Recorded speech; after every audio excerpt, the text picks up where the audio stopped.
Artist Spotlight, Golden, take one.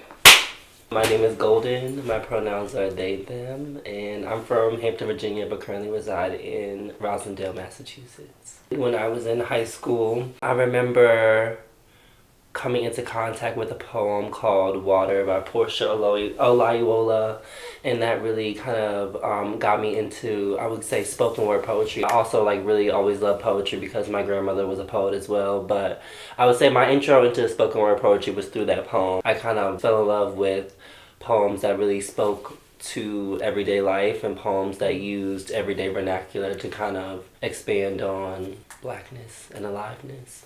I definitely was a photographer before I was a poet. I studied photography when I was in high school as well. I took this class called Communication Systems, and I kind of fell in love with self-portraiture first. Poetry kind of came into more of a tangible thing for me when I was in college. When I hear the word community, I think of my family first.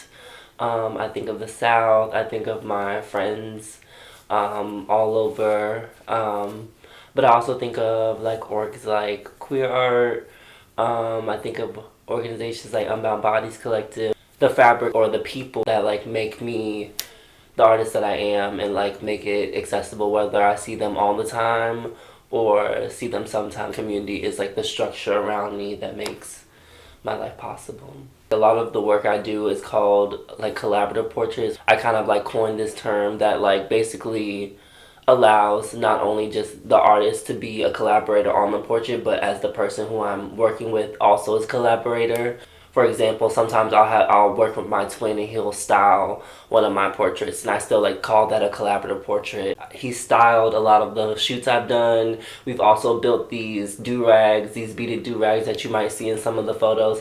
He was the one who actually made the first prototype, and we have collaborated and made that. It's actually intrinsic and a part of my identity of being a twin. That is the ethos of my practice in trying to show you that even though I do a lot of self-portraiture, it's about a community. Sometimes I reference back photos of my family, photos of other people, I think in a way to kind of center community in my work.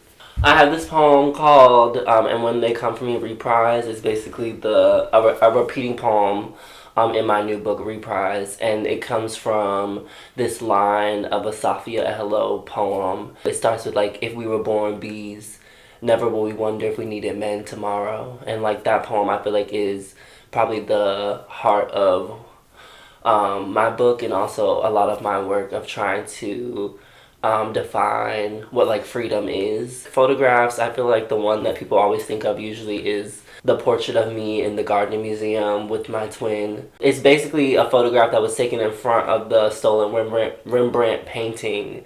And I took this photograph with my twin, and this was for a collaboration surrounding my first book and also with the Gardner Museum. That photograph really propelled me and propelled my work forward in a way that I think that I didn't necessarily think about at the time. Pride Extended to me means creating a space that is out of just that 1 month of Pride. We want to see resources and programming and investment in our communities that are outside of just a 4-week corporate mapping of how to support queer and trans folks. The daily investment, the uplifting of people's life and practices, doing potlucks, I don't know, inviting people over, sharing resources of just amongst people. It doesn't necessarily have to be a program. Pride Extended to me can be a means of just you need a reference for this job, or you need this resource. Interpersonal community, I think, is what I think about Pride